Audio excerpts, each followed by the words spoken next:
I attended all the school board meetings in Forsyth County Schools and Gwinnett County Public Schools. So depression is the common problem in high school kids. High school stress is a is another problem that kids are facing nowadays. So this school has proved that education is possible for any kids with learning disabilities, depression, or any kind of mental and physical illness. Education is possible with Anapanasati meditation, following mindful practices at school. Here I have Christopher Fix. So Christopher Fix is a life coach and a counselor at Core Community School. So he follows meditation and mindful practices at school. He is a life coach. He has more than 20 years of experience with kids. Life skills beyond classroom is his specialty. And I have attended Christopher's session. I go to his monthly sessions. So I'm glad that he is here. He is this core community school is the only school in US. They follow Anapanasati meditation as a part of their school curriculum. Wow.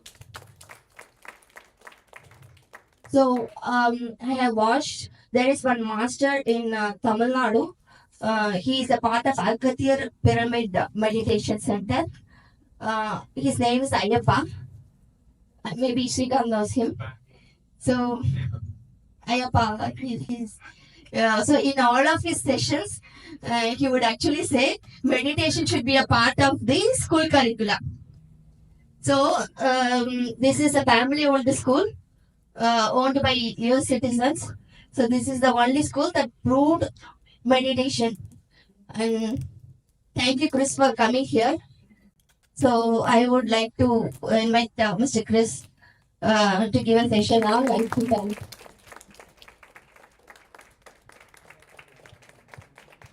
Thank you for the introduction, and I'm so blessed to be here. And everyone looks wonderful.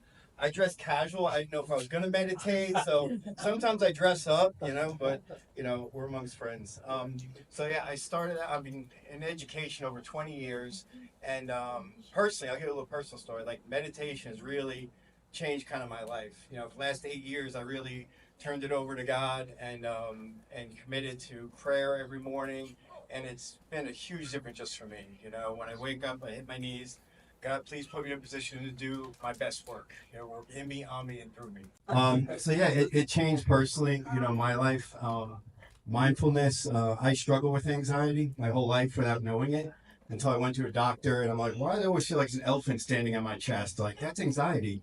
And the funny thing is, I've been a counselor for a long time, and I'm helping one of the students who have this, but I had it myself. So I had to do a lot of self work. And now, after doing all that, I feel like the universe is kind of perfect. There we go. Yeah. Put me in a position to be at core. I worked at several private schools in the past, and I started a program for young adults. It was called the LEAP program because I had a lot of young adults that when they graduated, there was not a next step. If it wasn't college, they were sitting on the couch, not doing much, and parents were struggling trying to help them get a job. So for the past 10 years when I worked at EAT Academy, my job was to help kids get jobs and move on to the next level. Currently, I have 16 young adults, ages from 22 to 32, who live in apartments right now. Some of them are on the autistic spectrum or have ADHD or any learning challenges, but several of them have full-time jobs with benefits and drive. And I'm it's that I appreciate it. I don't know if it was me, but I was just like, I believe in these kids and they have strengths and they have talents. And I had a parent go, there's no way my kid is ever going to live on his own. And I'm like, oh, really? So that's a challenge to me. I'm a New Yorker. So I'm like, okay, tell me I can't do something. Well, let's try and do it. So I was able to meet with a lot of different businesses that were open to helping our kids. So they gave me an opportunity. So the LEAP program, and I'm going to be starting this at Core also. It's called Encore. When we take young adults and we take them to work sites, actual jobs, actual businesses, and give them experience. So it's almost an unpaid internship, but they have a 4-to-1 ratio. So I'm there with them to see what they're able to do because a lot of our guys never get the chance or opportunity. They have anxiety. I can't do this. I can't do that. Or not you in here, but I have parents that put kids in bubbles and they can't do this. Or, oh, I'm afraid if they try this, it's not going to work out.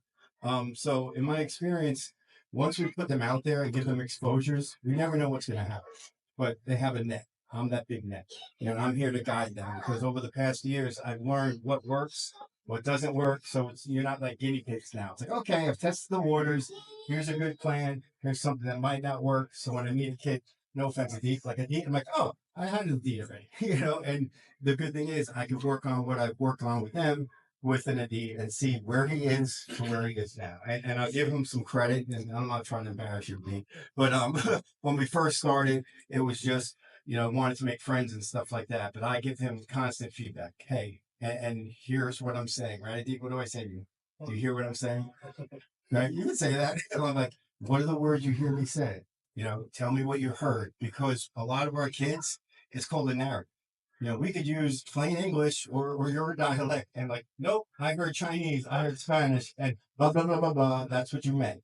And a lot of times, sometimes with our kids, they say things, I'm like, no, it's not what I said, but I know you meant that. And then almost every parent's like, what do we do here? So essentially what they do is they like to interpret. In their own minds, they have a narrative. They have what they want. They have what they think you want, and they act on that. And that time causes a lot of the conflict with the young adults and the parents. Because it's like, how are you not understanding this? How are you not hearing what I'm saying? It's because their brain is off somewhere else. They're not speaking that language at that moment. And I've seen this over the years. So almost like I could do a master's class on it because I'm like, what did you hear me say? And I can do this exercise. Sorry, calling you. How many times do you think I said that to you? What did you hear me say? A day? and how many times did you get it right? Maybe. Yeah. And it's not just this is kids across the country, right? They have all these inputs, they have technology, they have social media, they're hearing things from outside people, but then when it comes to their parents, it's like, oh well, you don't know anything. You're just trying to tell me what to do. And that's not the case. You're trying to instruct them how to do it the right way. And that is very difficult. That is a hard job as a parent. And me being a school counselor, and especially at core, because again, the way they do things, I'm like, yes. I'm like, I quit. I said I was never going to work in a school again. And I did life coaching for the last 2 years because it wasn't this. You couldn't have an honest meeting with the student. You couldn't have an open session with the family and say, hey, let's work. I couldn't say, hey, Lenore, I'm going to go talk to you after I drop off and we're going to work this out together. At core, they want you to do that. So I'm like, yes, I'm not just pushing paperwork and doing grades. I'm actually being able to interact with the students and the families because as a school counselor, I can only do so much at the school. A lot of this stuff started in the home, has been cultivated in the home, and young adults. They've manipulated you, and it sounds like a horrible word, manipulation, but they're used to getting their way. And in this today's culture, we want to give, and I spoil my kid. I'm like, he has what I never had, and that's kind of what we want for our children. It somehow kind of crossed the line somewhere, and then it's tough to pull it back. So when we give, we give. They have all the new phones, all the new technologies. It's very difficult to say, oh, wait, now we're abusing it and we're not using it the right way. And there comes the argument. Put your phone away. It helps at the table. Oh, 1 minute, I'm on a game. I don't have a pause button. Like, no, put it down. And then we give in, and then they've learned, oh, if I keep, they're going to continue to give in. And this happens everywhere. Again, in this room, I had 150 parents that all say the same thing. And when we do these sessions at CORE, we have parents that come meet with us and we talk about these kind of topics. And especially today's day and age, with anxiety, with our kids, depression, and then wanting to shut down. It really, for me, it stems from lack of communication. A lot of our kids, how was your day? What do they say? Does anybody get a full conversation? How was your day? Okay, does everybody have children here? I'm assuming yes. All right. So, how was your day, son? Okay, great, nice. Move on. Right? That's a lot of useful information as a parent, right? Beats me. So, and then it's a head scratcher because that doesn't lead for conversation, does it? It's basically your kids telling you, what is you, oh, sorry, Dave, we'll use a real student. So, mom, you come home, mom says, how was your day? Ready, go. Bingo. So then I just go, all right, let me go get my what? My laptop or my what? Anything. Anything and nothing to do what? Talk to mom, right? Yeah. And that happens. He is not the only one. And I know it's proof because I get it. So then that might leave the parent going, I tried. And then they try it the next day. What do you say the next day, D? Oh, great. Awesome. And mom is like, no wonder why she goes to so much meditation. You know. I think she has an earbud in right now with a guided meditation. And I'm not making fun of you, just so you know, right? You just happen to be here, and I know you very well because do I care about you? Every time, right? How much? A million times over. So I never want you to, if you're here, I'm giving you as an example. So I can insert any one of my students in this room and it would be the same thing. You know, that's why it's important to have these kind of conversations. So it's a two-way street. Even though the is going to continually, he is now teaching in order to do what? Do you feel like asking him how his day is? Not really, right? If you keep getting, I don't care, leave me alone, eventually you're going to do what? Why are you mad at me? What? Oh, yes. Yes.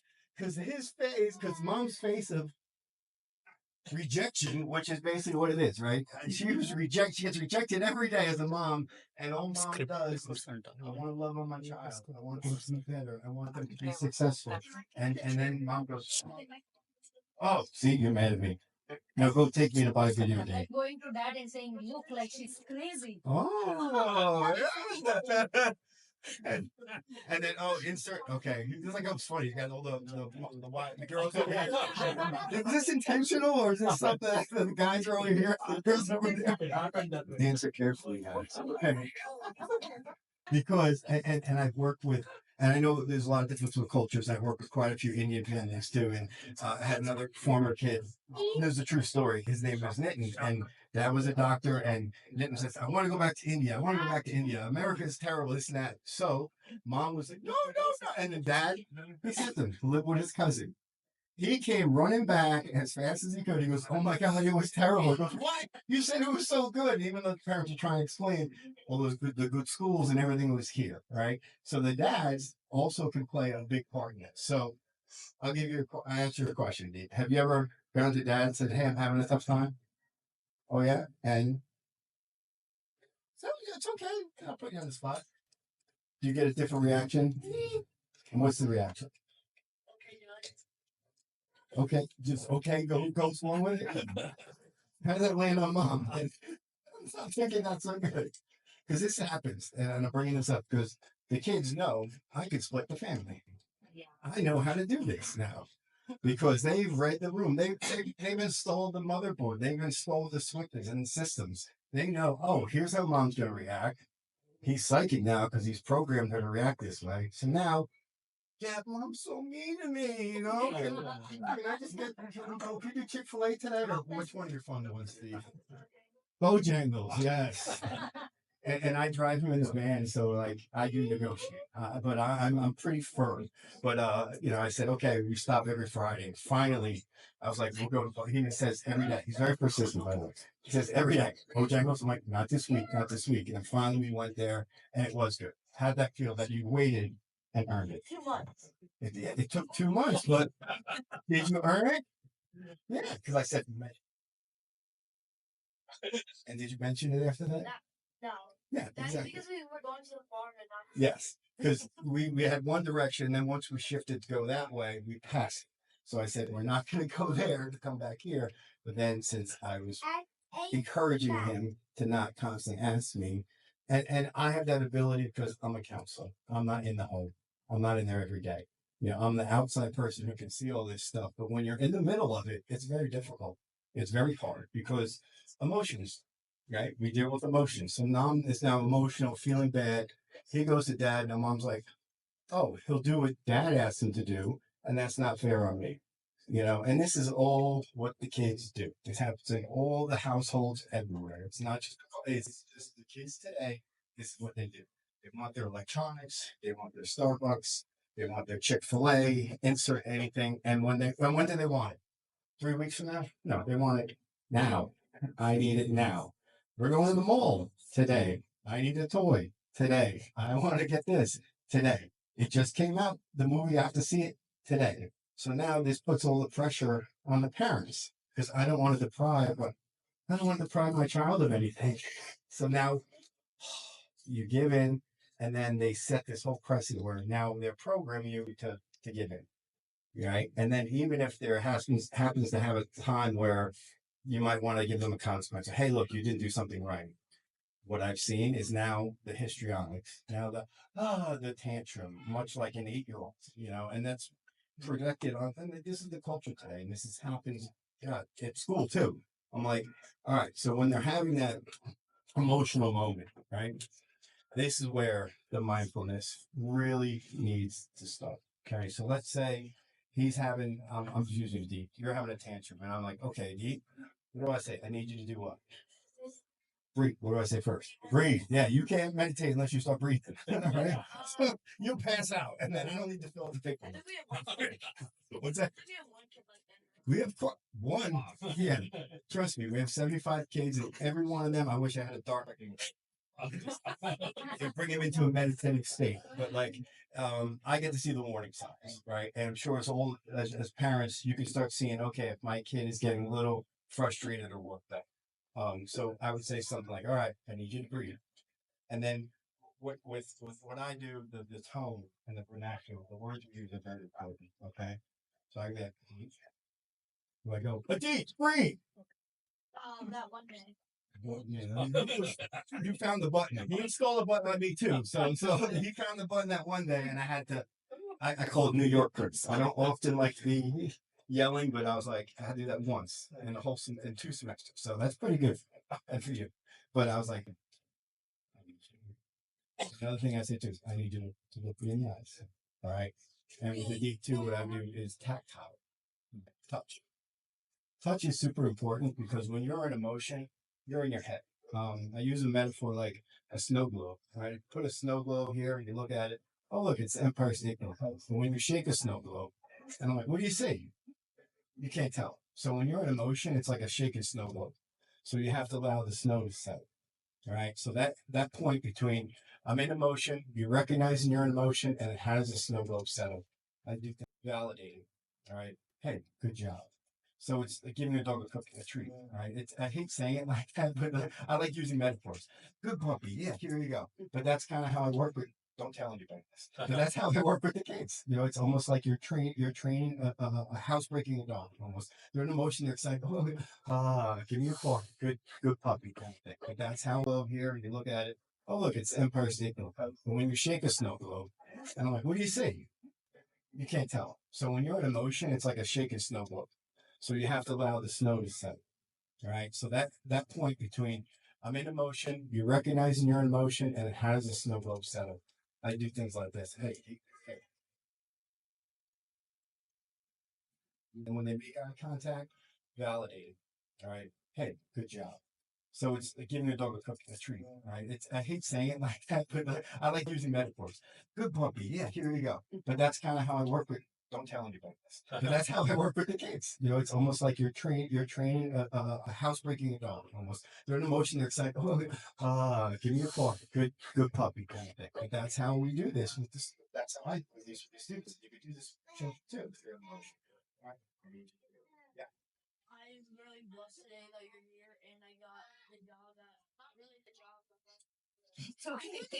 Hey, I want to hear good stuff. Yeah, man.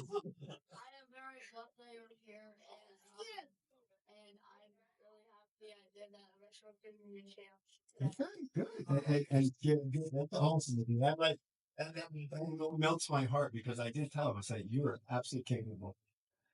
He's dedicated. He started several clubs. So he has these really awesome skills. And then the area that he knows where he struggles with is this, I want friends. How do I make friends? And sometimes you go out of your way and trust everybody, and everybody can't be trusted, especially me. So they talk a lot. So those are the things that we're kind of working on right now, saying, hey, look, here's what true friends look like. Here's how to go about it. So step by step. So just like working with your own children, if they're in emotion, help them to get to that mindfulness.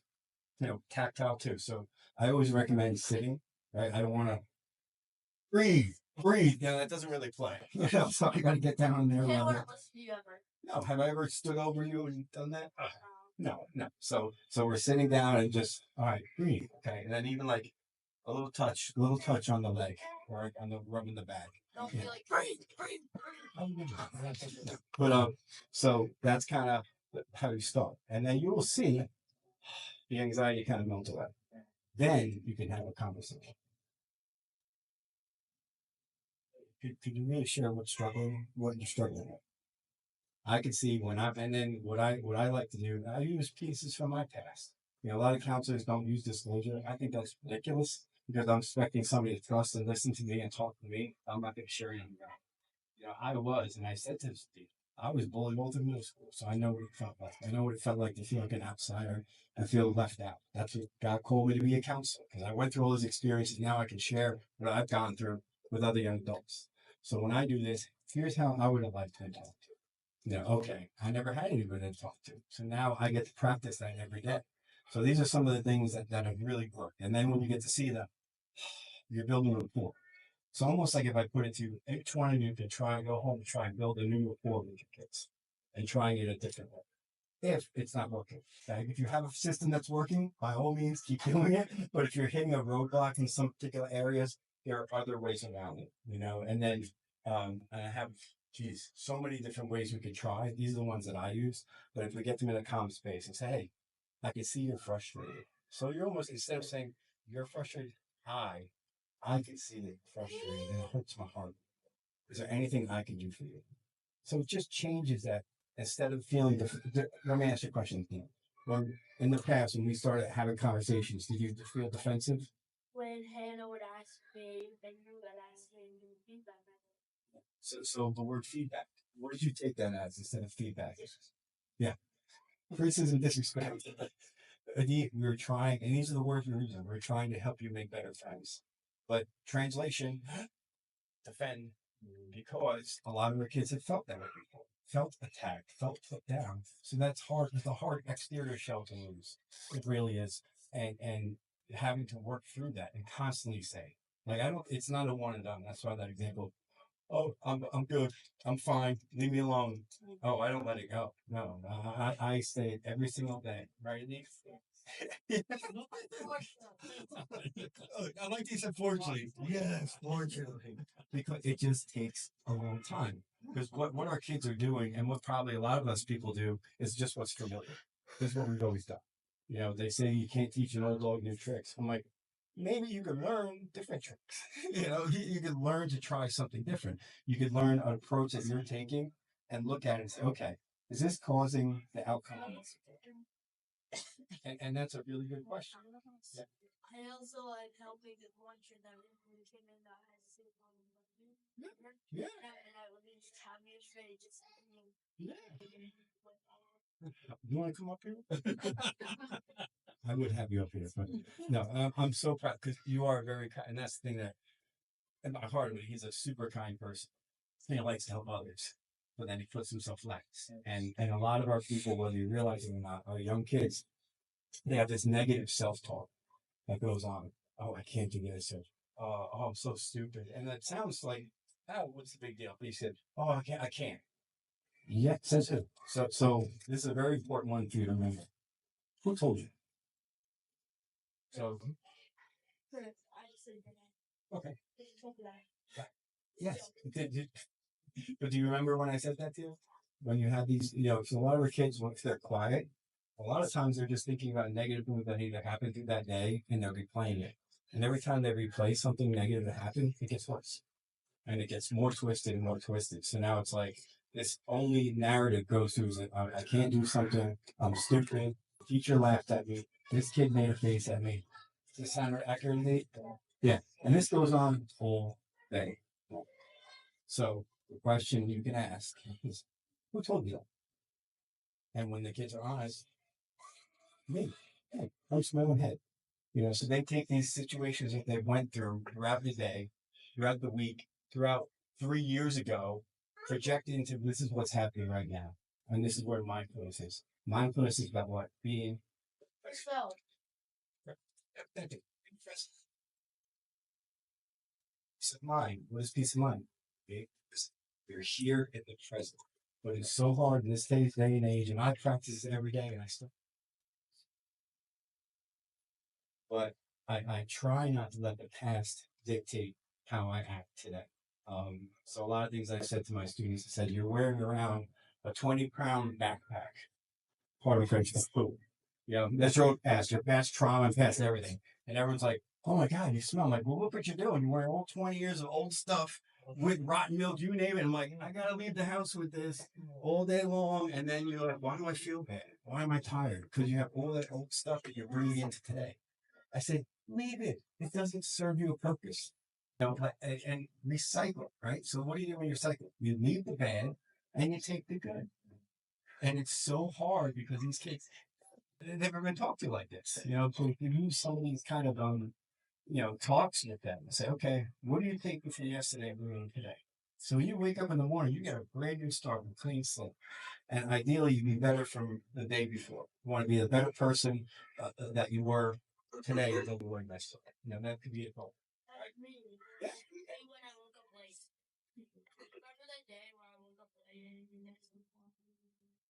Yes, you came rushing out, and I could tell. Okay, we got to start. But you're already in what? Speaking about yesterday and last week, that day. I'm like that. That cause it starts right there, right from the get up out of bed. And, oh, here's what happened yesterday. How helpful is that? No, and this is another thing that you could use with your kids too. And this is all in the everything. I'm just free with it. Everything's on the presentation. I'm sorry, I'm not a PowerPoint person. I made one, but you all have a copy of it. This is what we're going to be talking about.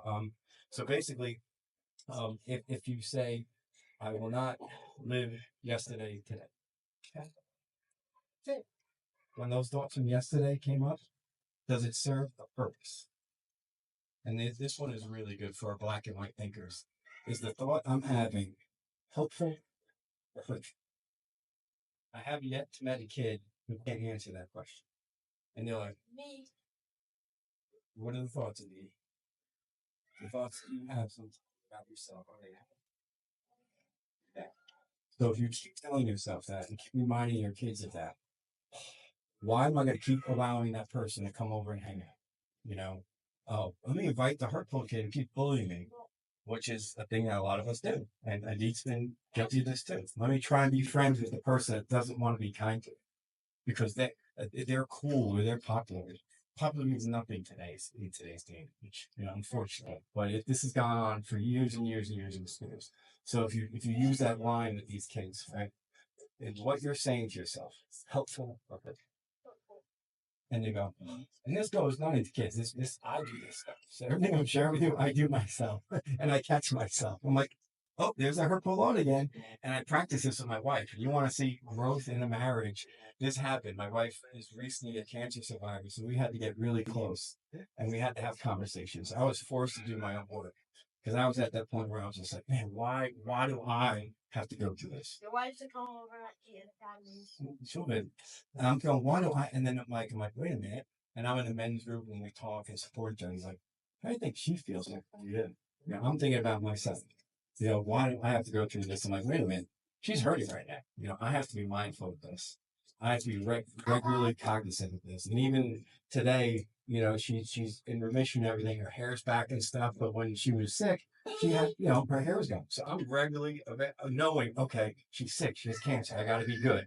And now that she's, looking good and back to work, I'm like, well, she's fine. We know chemo does horrible things to the body. And we had a conversation just a couple of weeks ago. It's like, I'm in pain every day still. But I'm like, why didn't I know that? I didn't ask any questions. I didn't have a conversation. My narrative started taken away. Oh, she's better, so I get back what I want. And that's unfortunate. But I have to practice these things every day. So the things I'm sharing to you are things that I'm currently practicing in my own life.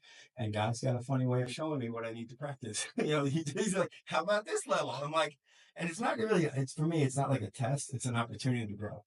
And if I keep bumping into the same thing, here's another, oh, again. Well, I'm not doing something right.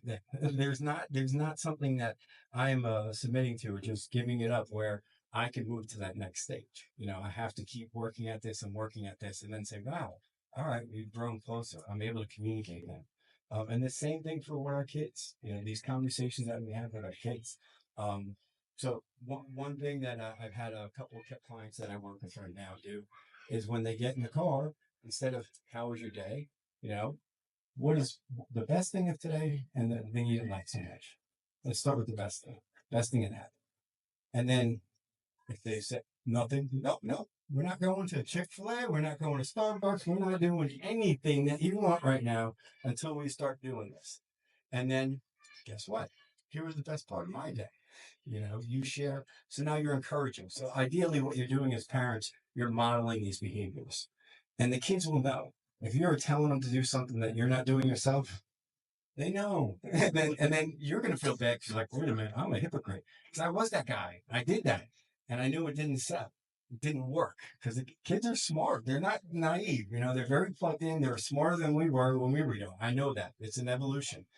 So if you are going to try these new things, you better be baby. You should really be sure to practice this with your spouses, you know, with your children, and together. That helps not the division, you know. So if we sit down, mom and dad, then they're probably going to think. So, Dee, let me ask you a question. If all of a sudden you came home and mom and dad sit down together and say, "Oh, we're going to have a conversation," what's your first thought? Or, oh God, they're both in the same room together looking at me. Accurate? Okay.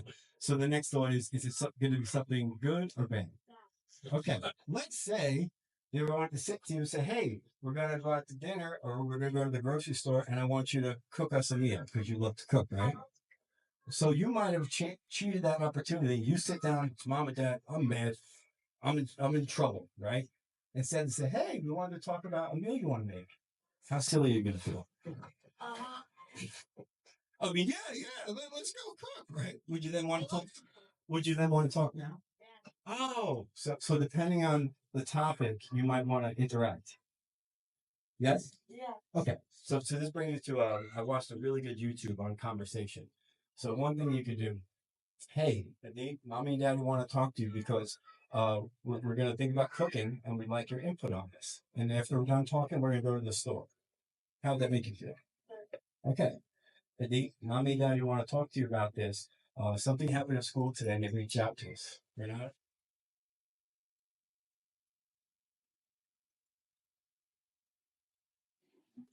what feels well, I'm not thinking in particular, but like the point is, like, when you have a conversation, a lot of kids are going to think it's the worst thing in the world. They're going to think something's always bad. So if you preface with, here's what we're going to talk about. And at the end of this conversation, I'd like us to be on a good footing. So you're almost setting them up, you know, because a lot of the kids would they have fear of, oh, I'm in trouble. You're not going to get them to listen. You know, as soon as they sit down, mommy and daddy, the snowball's going, and you're like, what? We just wanted to invite you out, or you can have a play date or talk about what you want to eat. Oh, and then it's like it's not really connecting. So when you do, and this works for couples too, and I again practicing it, it's not easy. Hey, honey, can we sit down and because I'd like to talk about excuse me, I'd like to talk about this, and at the end of this conversation, I'd like us to be in a good space. Because if you know if you ever had the icy cold where your kid's not talking to you, you're upset, or your wife or your husband, it just feels chilly. Okay, can we have a conversation? Because at the end of this, I'd like us to feel a little more unified. Oh, sure. It just it's such a different spin on it. You know, it doesn't feel like you're blaming. Like, what did you do this? Hey, what is something we a lot of weeds, right? What is things mommy and daddy can do to help you there? You know, is there something we are not doing? Are there words that we are not using to be clear with you? So if you're taking the onus on yourself to allow that conversation to happen, they're going to be more receptive. And then when you play that, hey, what did you choose to say? Uh, you guys want to help me? Then you get all the cookies you want. Chick-fil-A, everything. Yes, you did it. Not really. But like valid, yes. That's exactly what I was gonna say. So that's like, yeah, there's a million different ways to do this. And I know I'm bringing up a lot, but you could always email me too if you have any questions about this. Said doing this for quite a while, practicing it for quite a while, and I truly like help. Just it's part of me. seeing couples, bond, seeing communication flourish, seeing kids breaking out of their shell, being more, being feel peaceful, because their heads are tortured every day, especially today's day and age. I didn't have a phone when I grew up. It was a beeper, and there was no this social drama. There was no apps where you could delete and send whatever you want. I'm like, didn't even exist. So the amount of things, the input and influence that kids are getting every day, all day long, is overwhelming. And that brings me to the piece with technology. And I'm guessing most of your kids have some kind of either phone or laptop or gaming device. Yes, most of them. Does that cause an issue? Does anybody want to speak up if having them get off the computer or having them do something that you need them to do, but they're like, oh, in a minute, or yeah, I'm almost there. Does anybody have any struggles with that as far as like their kids with electronics? Okay. You want to feel free to share? It's okay. Everyone, you're the brave one. Yes, everybody is, first of all. But yes, you're the brave. So can you give me like a scenario? Yeah, I mean, whenever they're playing game, right? When we call them, okay, 1 minute, mom, 1 minute, mom, what? Mom, 1 minute. Yep. And how long is their 1 minute to you? Maybe 30 minutes. 30 minutes. Yeah. But he's like, I know this answer. 30, maybe 45. So as the minutes passing, what are you starting to feel? Frustrated. But I can't, right? I'm mom, and I'm making. Maybe you're in the middle of making dinner, like dinner's getting ready, something like that. That's usually around the time, right? Because you put this energy in, you're making a great meal, and they're going, okay, yeah. And they're like, so eventually, when they come down, how are you? Are you feeling at peace at that moment? Not really. Help yourself.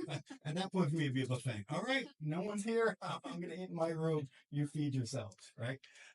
So this is where perfect conversation. Okay, hey guys, I'd like to sit down with mommy and dad, and we're gonna have a discussion about dinner time. Okay, here's our dinner time and this that. So I'm going to give you a 5 minute warning, and at that 5 minutes, if you're not here, you do not eat. And it sounds harsh and stuff, but the only way, because now it's going to be not only 30 minutes, now it's going to be 40 minutes. So they learn to say, I'm still getting fed. This game is more important than going down to dinner because mom's just always going to be mom and give me what I want, which is food. And I'm like, I just get to show up, eat, and then what? Go right back up to doing what I was doing. So in the meantime, right, there's no, at the table, I'm assuming it's not like, hey, they're just thinking about, can't wait to finish as fast as I can and get back to that game. Yeah, it's an impulse control thing. And these games are smart. They know. Our kids are wired. It is nonstop dopamine, TikTok, all these apps. It's just entertain. And you're boring. You're just feeding me food. This isn't entertaining. I have entertainment right upstairs. And then you wind up feeling bad. Your husband's like, what's wrong? Nothing. And then I'm just guessing how the conversation goes. And then who's left cleaning up? Do they help clean up? You. Oh, you can borrow Geek anytime you want. He's volunteering to clean. Right? He's laughing. I came over and I showed him how to deep clean, right? Deep. Because why? And you weren't. Yeah, it's more than that. You weren't even trying. It's not that you didn't know. It was like, and this is that. There's a term I use, and it should be a diagnosis: learned helplessness. I can't. I don't know how. Or a lot of our kids are. Yeah, okay, because what? Wait, I'm looking. Wait for the answer. Why did you rake leaves, Indeed?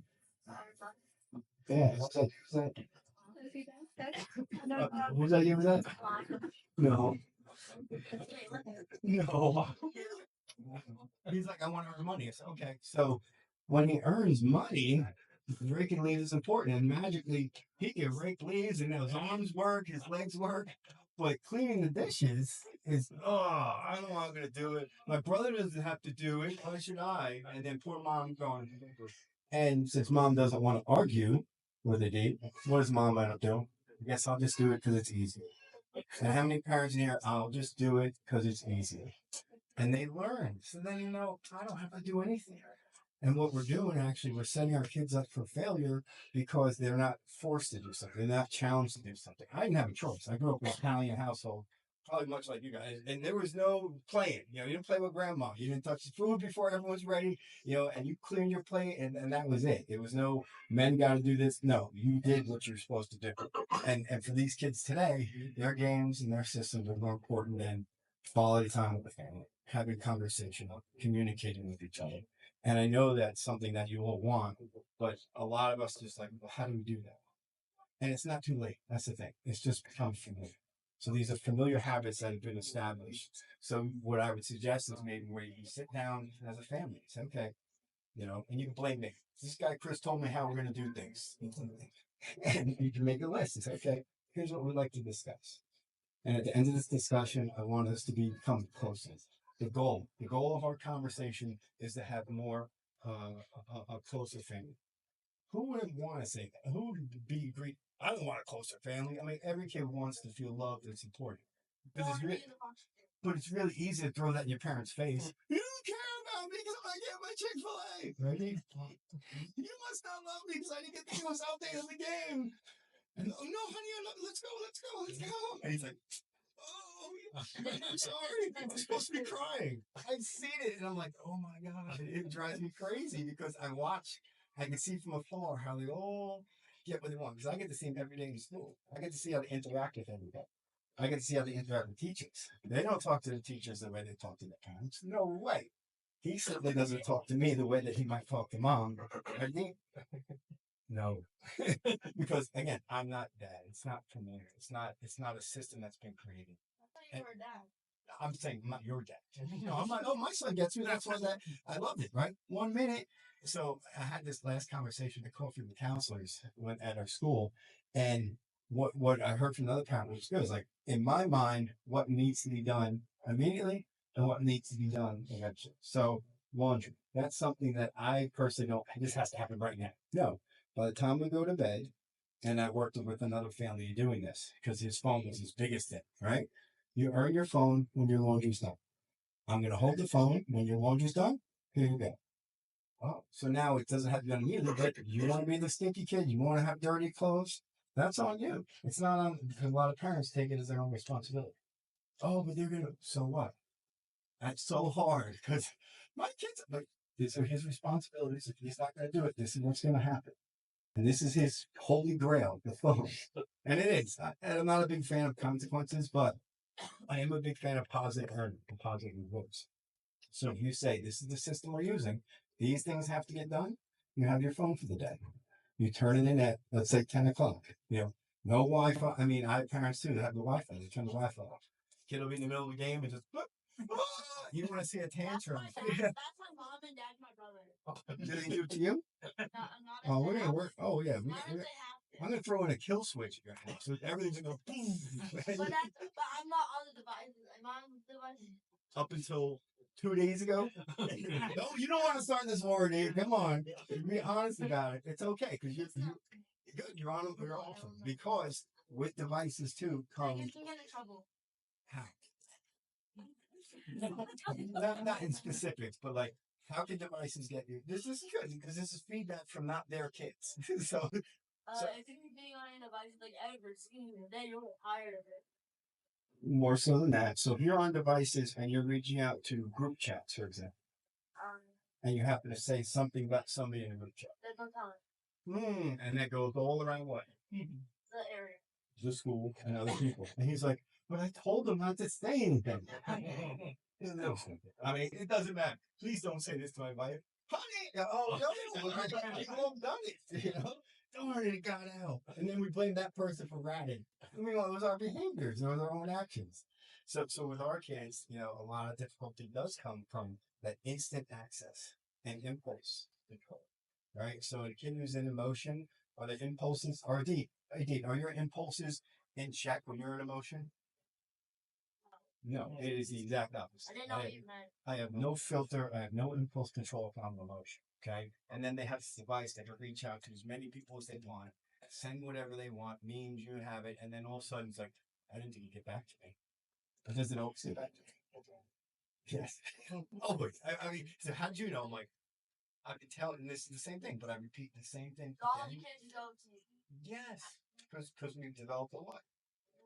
Yeah, rapport. And you don't. It can be done. Just because I'm a school counselor doesn't mean it can't be done.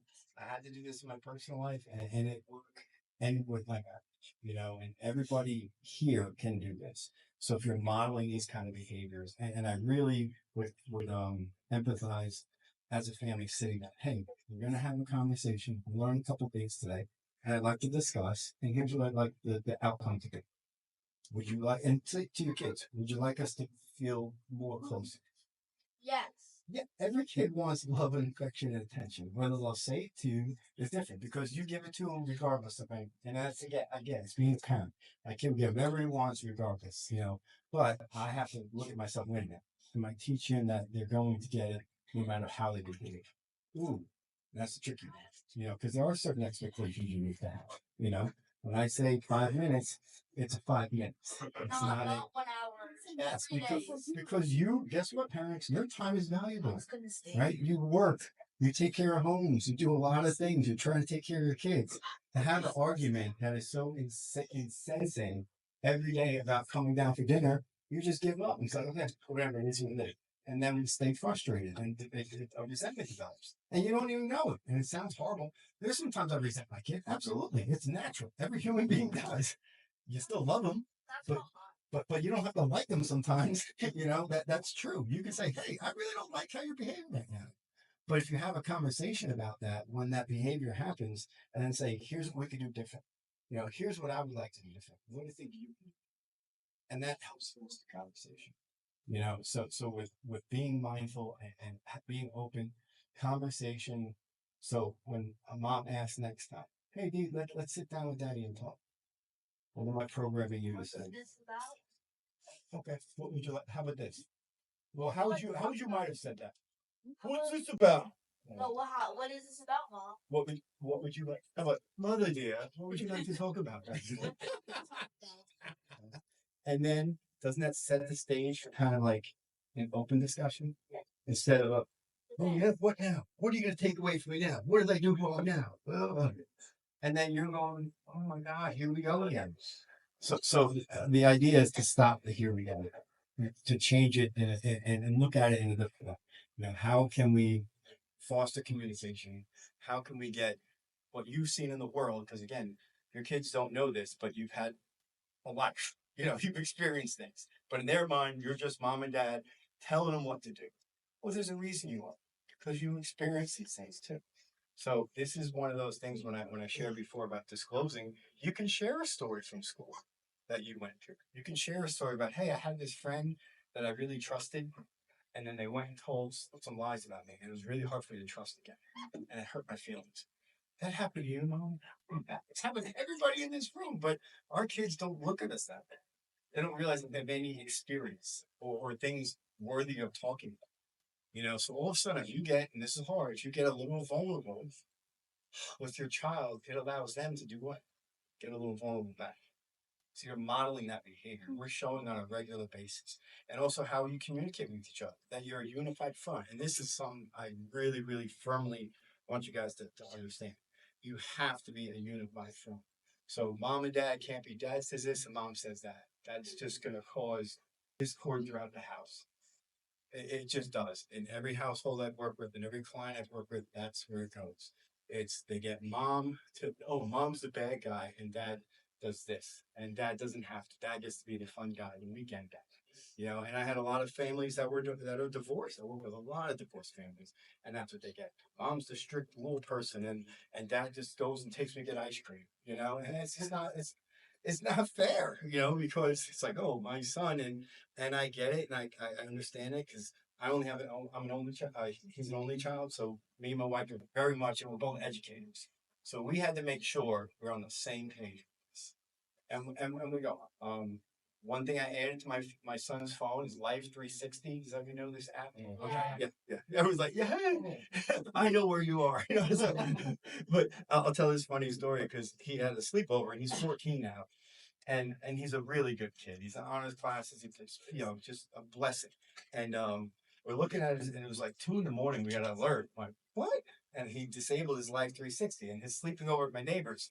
I'm like, oh, I was like, oh my God, what's he doing? And I'm like laughing. And turns out then we heard like the garage door and again, and then we look and we talked to him the next day. He went to the park. He snuck to get pickleball rackets and they went to the park instead of sleeping. So that was my kid's big, like, I'm going to show you. And I'm like, Sean, we know. He's like, oh. I'm like, I'm glad it wasn't something really bad, but it lets me know, it gives me some peace of mind that I know where he is. You know, so the Life 360 thing, and you can have a conversation about that. If you disable this, then we have problems, you know, and then we're being like 7. oh, kids do everything to try and get away with stuff. That was being 7. Yeah. And they think they're sneaky. They think they're like mastermind geniuses, and they're not because they always get caught. But then how do we have that conversation after that? Okay. Is it a horrible offense that like no, but it's distrust, it's dishonest. Which I don't know if any of you struggle with honesty with your children, but that's a big one, right, Adi? And I'm not trying to call you out, but being upfront and honest. What have I said to you about honesty? Honesty is the best policy. Why? You can help you. I don't talk like that. Really? Why? Why? What do I say? Own it. Own it. Own it. If something happened, you own the behavior so you can move forward. Because what a lot of kids, just like they do, they bring a shovel and they keep digging a deeper hole and deeper a hole. So you might have this much trust, and then after the conversation, you have this much trust because you're like, I don't know what to believe anymore. And indeed, what parents do is go to the worst case scenario. Like you give us no choice but to go, oh my God. So then imagine what mom's narrative would be. Right? You have your own. Imagine what a parent whose kid has been constantly telling distruths is going, what else is he doing? Oh my God. Now I'm going to be frantic and I'm going to be frustrated. Now, guess what? Now, mom and dad are in the emotion state, and the kid's like, what? Can't you just talk to me? Like, I'm not talking to you right now. You're just going to lie to me. And then it blows up again. Then we push each other away again. So the opposite of rejection is connection. Right? So imagine if you could think of how your household would like to work, how you would like the relationships to have with your children and your spouses. It's connection, right? And if we are truly be able to be mindful, okay, how am I feeling right now? I did this just the other day, and it blew me away. I said, I feel a little anxious right now to my wife, and she's like, okay, what about? And then I had a conversation. Then it dawned on me, I'm like, I shared something. It was just like I was able to be open. And then now it's building these extra blocks that we didn't have early on. We're married 15 years, and now I'm like, wait a minute, we've got more closer in the last 3 than the first 12, just because I was able to be a little bit more vulnerable and open up a little bit. And there's a stigma. I'm a guy. I'm an Italian from New York. Hey, forget I'm good. I'm good. And maybe with an email still, oh, I'm proud. Weird stigmas. So now I'm like, when I don't have to be that, it's so free. And I can only tell this now. I couldn't have had this conversation with you a couple of years ago. I really couldn't have because I wasn't practicing. I would be full of BS. I was like, oh, yeah, this is what you do. I didn't do anything. But now when I'm practicing it, I'm like, what's up? So when I'm doing it now, I'm like, oh, it's that easy. And then here comes peace of mind. I'm living in the moment. I'm enjoying. New York was an advisory. I used a couple of times. Music, Beyond. Well, who's in my advisor? Alex, Jay. Yeah, I got all the heavy hitters in the school in one advisory, and they don't. And what do I? Oh, so since we're talking about, what do I have to help them to do? What is the biggest thing I tell them? Alex? No, the electronics. If I could smash every phone in that advisory, I would, and I'd be happy to do. Are you afraid I pay a lot of money back? No, I'm fine. Anyway, so I know I've talked about a lot of things. So I figured, I can open up to any specific questions. If anybody has any scenarios they want to kind of run through me, just feel, yeah. Is it the mother's love? Ooh. I don't know. Maybe. So let me, from what I've experienced, the boy, and this is from my own personal child too, you get unconditional love from mom. Unconditional. No matter what you do, you get it. And they know it. And then here's dad going, what about me? Maybe me, but you're not allowed to say that, are you? You can't say, hey, I could use a little too. Because you have to pretend that we're men in this. And it may feel like, honey, And again, I don't know if this happened, but I'll just use a little scenario. Hey, honey, what about, I got this. Okay, I'm just gonna, I'll stay in my lane, and you got this. I handle this. Maybe, just maybe, you sit down right from the children and say, okay, hey, look, I'd like to maybe get a little more involved in some of these things. It might be school, because I know in difficult, oh, the mom handles the academic and stuff. So what about maybe, hey, this week, honey, let me handle homework with my kid. So I get some one-on-one time. And they might want to go, oh, mom teaches it better, or whatever insult they'll throw at you to make you feel bad. But I'm so glad you mentioned that. Men need this too. Men need love from their kids. It's a natural thing. This is my child.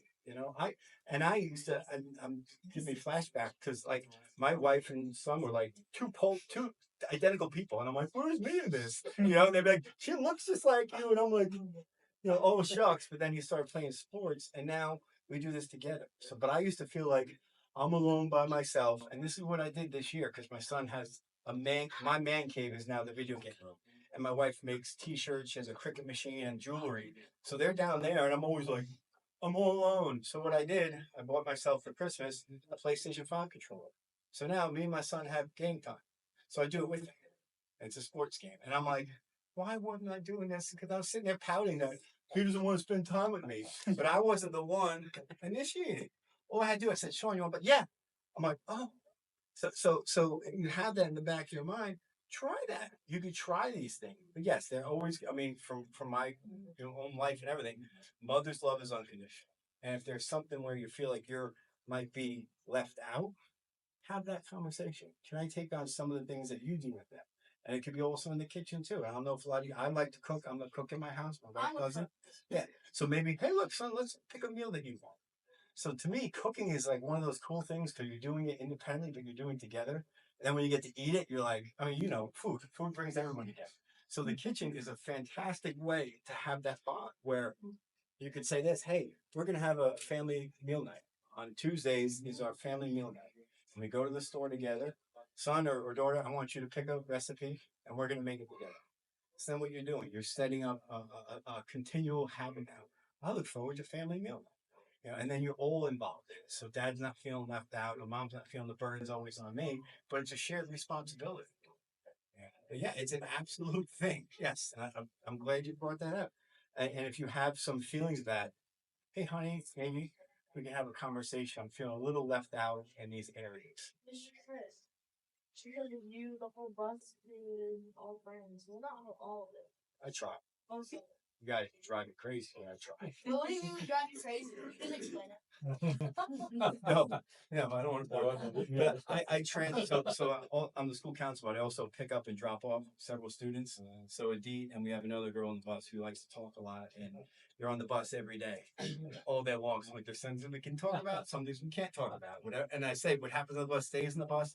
Not always the case. And then I got to deal with it during the day at school. So I'm like, not a happy camper. I'm like, what stays in the bus should stay in the bus. Wait, but like me, Skylar, Ben, and John.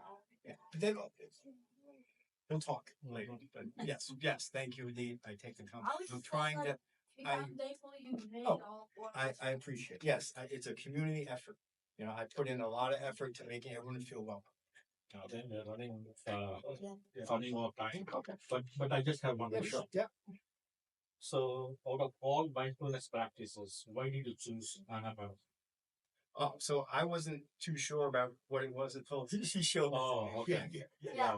Because So he's not a meditation Okay. teacher. Yeah. He's Okay. That's so he's not a meditation teacher. He's a life coach and a counselor at the school. But this school meditation teacher is Mrs. Holly, and Yeah, I work with her in the class together. Yeah. Same principle, just centered. You get out of aggravation, connection, But she lives community. in Tennessee. Yeah, she takes Anapanasati meditation classes at the school. They have weekly 1 or 2 sessions. Her husband. Oh, he just got married. I can't remember. He just got He was an married. educator. Also. Yeah, her husband is the former principal of Mill Springs Academy, Alpharetta. So I have attended his sessions. So he did an analysis of a classroom that didn't follow meditation practices and a classroom that followed meditation practices. And he came up with there is lot of differences in the kids who followed practices in the classroom, meditation practices in the classroom. Kids, I mean, curriculum wise, It's an elective that every kid takes. yeah. Yeah. So yeah, it is an elective as a part of the So school we have curriculum. the mats out, and then we have the bowl, and yeah. Yeah. And I got to I assist with That's Holly what we'll be lessons. doing next. Oh yeah, So yeah, the I need a school big is spaghetti sauce. I hate yeah. So they are married each other and they moved to Tennessee now. But but now Miss Andrew does meditation and yoga practices at school. Yeah, she comes once a month. So yeah, Miss Holly, I was about to invite Miss Holly only today. So she could not come. She lives in Tennessee. Thank you. Not this month. Yeah. Yeah. Anybody have any personal questions? Any other brave dads out there? Yeah. He gets a gold Anybody star right here. That was awesome. want the answers to their questions of any daily struggles that you have? Parenting Yeah. struggles. You can And- take it offline. Yeah. You can talk Yeah. to Chris. And any Session so I'm also I work privately with families and individuals. So for example, like I might have an individual group family session to start, and then I can work with the kid a little bit. But for me, I'm different from most counselors. I need to work with the families because a lot of counselors they go to the kid, that's it, and the kid can tell them like that doesn't work. It just doesn't work because you're missing out on a lot of the information. Well, I'm only telling the counselor, but I don't do it that way because it just doesn't work. My experiences. So, you have my email address and my website's reflectionlifecoaching.org. So, any questions, I sincerely, want to help. So you could just reach out to me and stuff. And I live in Roswell. I have I'm in the middle of curing Adidas. We go. He's famous now. Famous. I don't want to be famous. But yeah, thank you all so much. I appreciate it. I've been an in-person room. In our way to say thank you to the new. Okay, man.